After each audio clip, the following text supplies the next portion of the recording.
Hey, how are you guys? It is Harrison Barron from Growth Generators. Now, in this video, we are going to be covering the absolute bare minimum you need to launch a website quickly. Now, I'm going to be coming up with a video on every single thing you should have for a fantastic website launch.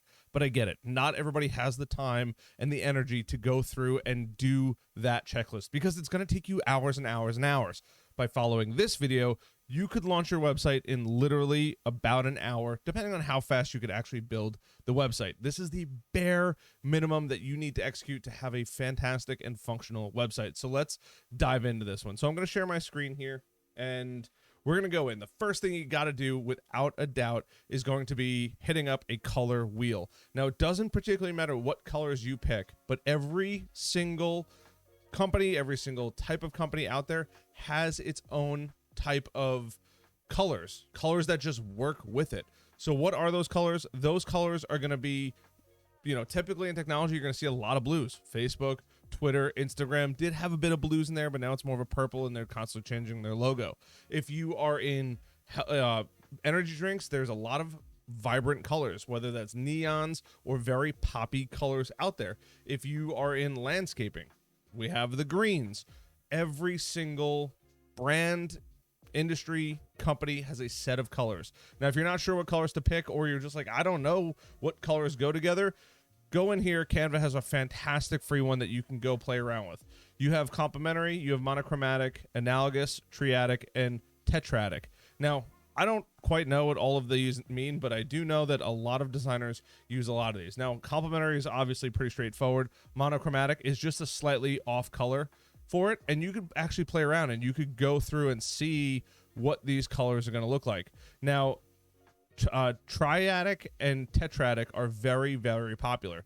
Personally, I like to stay away from the browns, but browns do work in brands and images. And then you also have tetradic.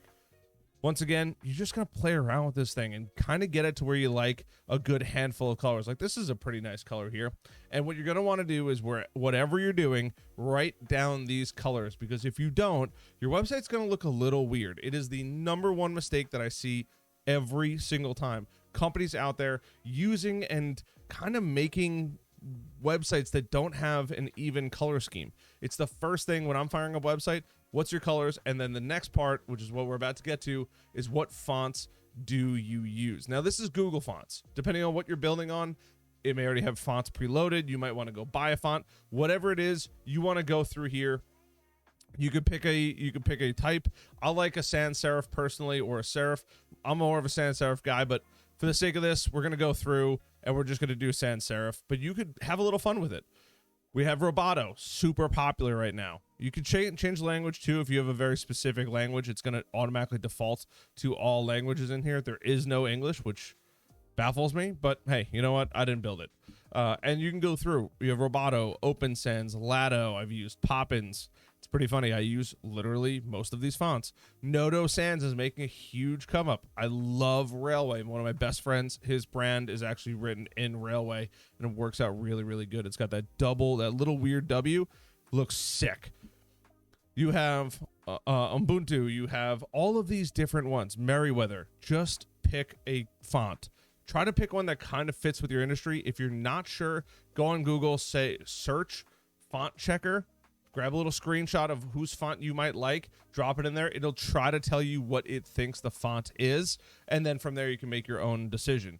A lot of times too, especially with Google Fonts, you can actually get these for free. And in here you'll see like 12 styles. It'll actually show you what those styles are. So you have thin 100, thin 100 italic, light 300, light 300 italic, and so on and so forth, all the way down to black 900, right, where it's really, really big. And you could download the whole family. Definitely want to read about their legal disclaimers too, but just something super easy. Now, depending on what you're using, again, Wix, Squarespace, a lot of these already have these fonts preloaded in there, but if there's another platform, if there's a WordPress website you're working on, it doesn't have it in there, this is definitely the next best spot. Number 3 is images. Every website needs good images. Now, I cannot stress enough going out and spending a little money on a photographer. Let me repeat that so it sticks. I cannot stress it enough how important it is to go out and spend money on a photographer. It is so worth its weight in gold. But I get it, not everybody is going to be doing that. So here's some really, really good free resources. I'm a big fan of free. Obviously, you have Shutterstock and that kind of stuff, which is paid. Unsplash did just release a premium version of their software. I don't know how much it costs, but they do have some incredible pictures on here. If you're a restaurant, you're looking for, I don't know, cheeseburgers, or you're a food delivery service and you want to make cheeseburgers. If you are a moving company, right?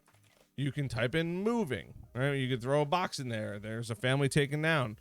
I mean, there's so much in here depending on what you're looking for. If you are a charter company that takes people fishing, right? I don't know, ocean fishing. Let's see what we find. You got boats, you got the fish underneath. I mean, it's pretty self-explanatory here. There's tons of images. You will have to spend a little bit of time going through it. This is probably the area that I could say you should not stress the most on, but if you can't, go out and get your own pictures. Just try to find really good pictures out there. We have Pexels, which is another great resource. There's also videos in here as well, but I don't know. There's a hot air balloon there. Let's look at planes. I don't know. Maybe you're in a planes. Some pretty cool images. Maybe you're a travel or transport company. I don't know. Try to get creative with it.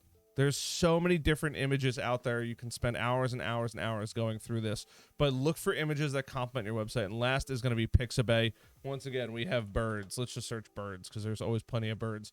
Maybe you're a bird watching website. Maybe you're a bird watching blog. I don't know, but here's a ton of bird images. Having good images is so crazy important. Now you got those three. We're on the home stretch here. You have to think about two other areas that I'm going to dive into. The fourth area, right? Yeah, fourth area is going to be having some kind of lead magnet. Now, I have a very poor example of a lead magnet, but my free SEO checklist, if you're looking to get more traffic, go check it out. But you have to drive people to an offer. If I pull up my website, Growth Generators, you're going to see areas to get into my ecosystem. There it is, the free SEO checklist here. You'll see, chat with us, right? Welcome back, Harrison Marin. It already knows me in the system here, but there should always be some kind of push in all of the blogs. There should be some kind of push to get people in there. My images are not loading at the moment, but there should be some way to get people's information. I cannot stress it enough. There has to be some reason why somebody would want to give you their information. I don't want to say it's necessary, but if you're going to have a website that's not going to do anything for you, then what's the point of having a website? There should be a serious call to action in there that says, hey, download this or contact us today or get a free quote, schedule 15 free minutes, get an hour of free consulting, something to get somebody's contact information, because contact information is worth its weight in gold. And then I want to talk about the layout of a website. So this is a layout that I'm doing right now for a school district. And we have, if you could do 2 or 3 lead magnets, that's fantastic. You should also have a main offer, which is what your lead magnet is going to roll into. Depending on the style of your website, main offer might just be contact us. That's kind of why I didn't really mention it. But you got to have it on your website, right? There's always a contact us page on every single area. Contact. You got to have it on there. It's absolutely a no-brainer, depending on what you're selling. Maybe it's buy here, get free shipping, whatever it may be. It has to have a major call to action. And last but not least is that site structure. You have to have a good site structure. So this is going to be for a school. So we have a home, about us, school info, principal, faculty and staff, district information, and laying out what pages your website needs. That is so critically important, because as you build the website, I promise you, I've done this too many times, you're going to start to build it and you're like, well, that's enough. But is it really enough to get somebody who just visited you? Let's just hope from Google, right? Because you downloaded and use your free SEO checklist, but they come in from Google. Is there enough information to answer all of their questions? Who runs the company? What does the team look like? What products do they sell? Right? I'm in the process of rebuilding my website, so when you come back to this video and that link down below looks different, it's because I'm updating and adapting. But you have to lay that out. Think about all of the questions your ideal customer is asking themselves every single day. And when they get to your website, they're asking about your business. Look at Nike. Look at Under Armour. Look at any big brand out there. What does it stand for? If you're not sure and you're like, you know what? Let me get something crazy. Go to Hermes. Why not? If you're unsure, go to VaynerMedia. Check it out. See what other people are doing. Go out there. And I'm not saying copy them, but think about how they built it and why they built it. Think about the #1 performing power washing company in your area, or landscaping company in your area, or pool cleaner in your area. Look at their website. Are there a lot of calls to action? Is there some kind of opt-in, giveaway, checklist, whatever it may be?